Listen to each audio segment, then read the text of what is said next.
Khammam rural మండలం గుదిమల్ల గ్రామంలో శ్రీ లక్ష్మీ తిరుపతమ్మ గోపయ్య స్వాముల వివాహ వేడుక అంగరంగ వైభవంగా కొనసాగింది। ఈ సందర్భంగా కళ్యాణ వేడుకను గ్రామస్తులు కనులారా తిలకించారు। దీంతో గ్రామంలో పండుగ వాతావరణం కనిపించింది। ఈ క్రమంలో అమ్మవారిని దర్శించుకున్న భక్తులు ప్రత్యేక పూజలు చేశారు। ఆలయ ధర్మకర్తలు వివాహ వేడుకను ఘనంగా నిర్వహించారు।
గుదిమల్ల గ్రామము లక్ష్మీ తిరుపతమ్మ సన్నిధి గోపయ్య స్వామి తిరునాళ ఇవాళ అమ్మవారు కళ్యాణం ఆదివారం, సోమవారం నాడు ఊరేగింపు, బుధవారం నాడు జలబిందెలు, బేస్తారం నాడు బద్దిగొర్రె, శుక్రవారం శనివారం మొక్కుబళ్ళు ఉన్నాయి కాబట్టి మొక్కుబళ్ళు కట్టుకుంటారు. ఆదివారం నాడు బోనాలు. ఒకప్పుడు డెవలప్ లేని గుడి ఈసారి ఈ మధ్య కాలంలో డెవలప్ అయింది. మొత్తం ఊరు మొత్తం కాలనీ కానీ ఇక్కడ ఊరు మొత్తం colony, SC colony, BC colony అన్ని తండ అన్ని బీసీ కాలనీ. అమ్మవారి కళ్యాణం ఈ రోజు నుంచి స్టార్ట్ అయింది.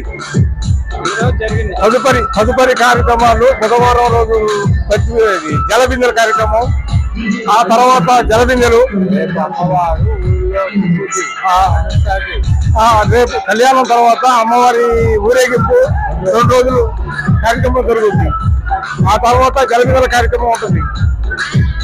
తదుపరి రోజు బద్దిగొర్రె కార్యక్రమం, మళ్ళా నెక్స్ట్ ఆదివారం బోనాలు జరుపుకుంటాం.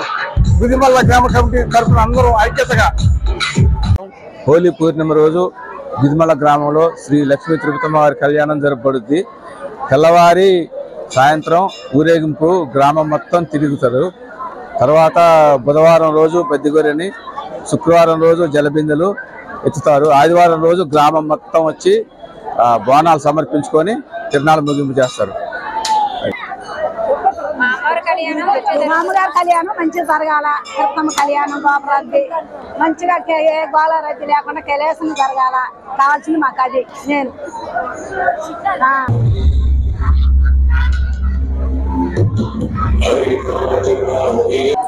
ప్రతి సంవత్సరం పెళ్లి చేస్తారు, ఊరేగింపు చేస్తారు, గుళ్ళకి చేసుకొస్తారు. 3 రోజులు ఊరు తిరుగుద్ది ఊరేగింపు. ఆ తర్వాత గుళ్ళకి వస్తుంది. 9వ నాడు జలబిందెలు, బోనాలు. అమ్మా అయిపోయిన తర్వాత పెళ్లి కాగానే ఊరేగింపు పోద్ది అమ్మవారు. 3 రోజులు ఊరేగింపు. 3 రోజులు అయిన తర్వాత గుళ్ళకి వచ్చి గుళ్ళ 5 రోజులు 6 రోజులు మళ్ళా సంబరం జరిగిద్ది. ఆ తర్వాత మళ్ళా బోనాలు.